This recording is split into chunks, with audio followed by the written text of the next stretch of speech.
Selamat datang di channel Unlimited Debate. Mari kita saksikan video berikut ini minimal sekali seumur hidup. Century still, 1400 years ago. Now here's the problem. How do we know everything I've just told you? And I've not told you much. I've just told you bare bones because we have to be careful of time. That's what they tell us. Where did that story come from? That's what you want to know. Well, the story comes from the Islamic traditions, the standard Islamic narrative. This is what they tell us. And when you go to the standard Islamic narrative, they tell us that Muhammad dies in 632, and the person that writes his biography down is this guy, Ibn Ishaq. Ibn Ishaq. The only problem is, look when he died. Whenever you see a D, that means his death date. I'm putting their death dates because they can't write anything after they die, all right? So I'm putting the last possible time they could have written something down. 765. Do you see a problem with that, folks? Did Ibn Ishaq know Muhammad? Did he ever see Muhammad? Did he hear Muhammad? So how did he know his biography? Do you have anything written by Ibn Ishaq? No. So I held this up. Where does this come from? That's not Ibn Ishaq.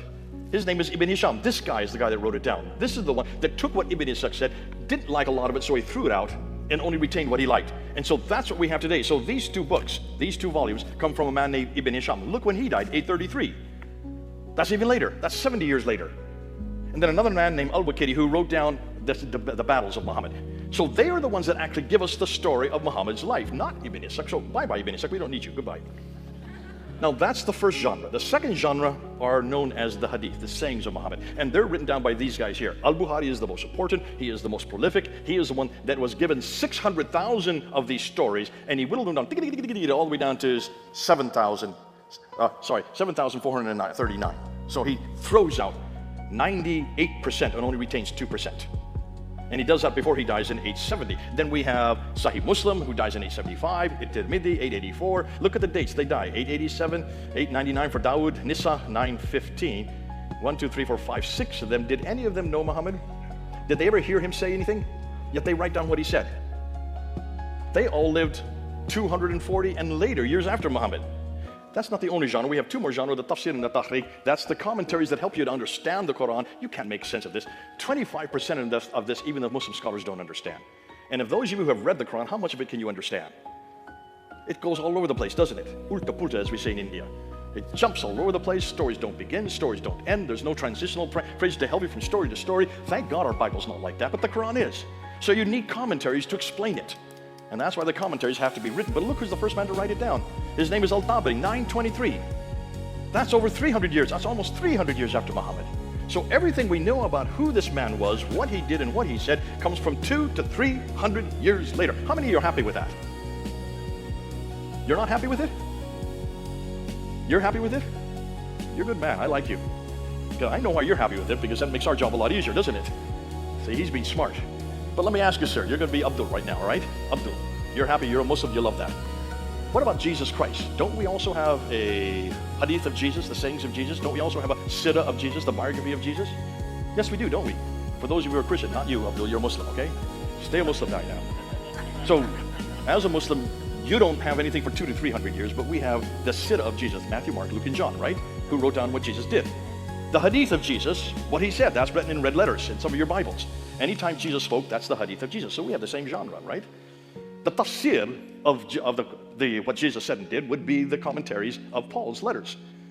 He would take what Jesus said and apply it to Ephesus and to Philippi and to Corinth, right? So there's the tafsir. So we have the same genre in our New Testament, and then the tahriq, which would be the histories of mankind.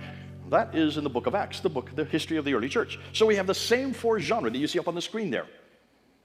But when were they written? We're going to get to that. Hold on to that, because that's going to answer one of my questions. So you stay right there, Abdul. I'm going to keep talking to you. I like that. When a guy agrees with me, it's so nice, funny to have someone that agrees with me. I'm going to put up Abdul Malik's name there because he is the one that actually introduces the name Muhammad. Did I say Muhammad? Ooh, boy, slap my mouth. No, he doesn't. He doesn't introduce the name Muhammad. You're going to see why in about 10 minutes. Nonetheless, he's the first one to get up that title. And it's not Muhammad, as you're going to find out. But it's these people here, the Abbasids that I've just put up there, they are the ones that actually make him into the Muhammad that we know today. And I'm emphasizing Muhammad for a reason. I'm overemphasizing it for a reason. You'll see why.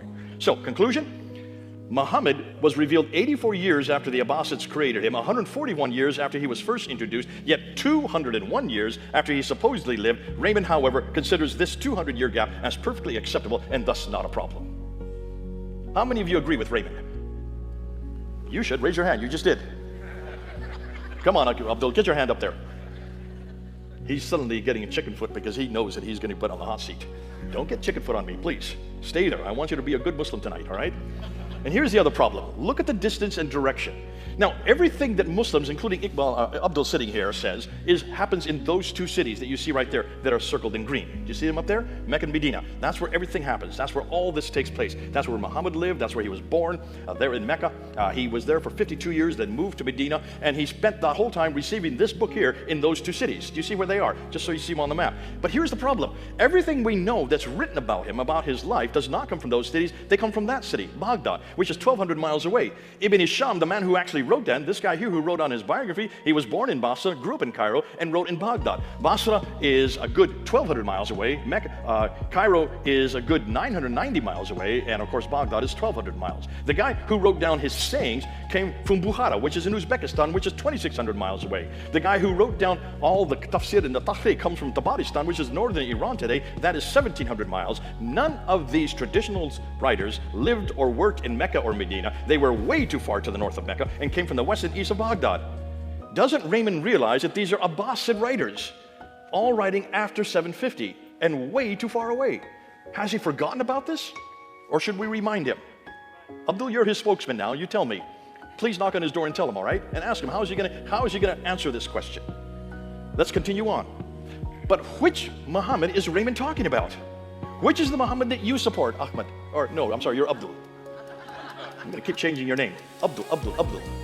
Okay, Abdul, which is the one you support? See, if you support the Muhammad of Islam, then you have to agree to four things. And Raymond has to agree these four things. Number one, he must have the name Muhammad that looks like that. There it is. This is the only Arabic I'm going to force on you people tonight, all right?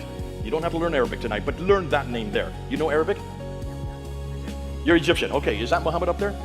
Okay, is there a Dama and a Fatah up there? Is there a Mim Dal? Okay, so that's Muhammad. Okay, we got our Arab speakers down here. All right, you're going to help me out, all right? The rest of you, don't worry about it. Just listen to me say yes, yes, yes, yes to everything I say.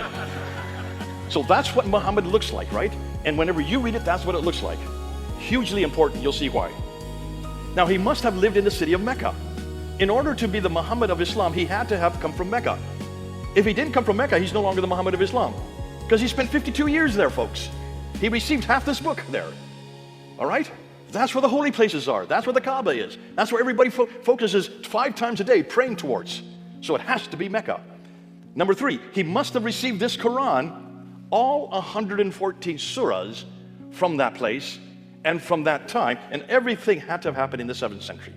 Those are the 4 things you have to claim. Are you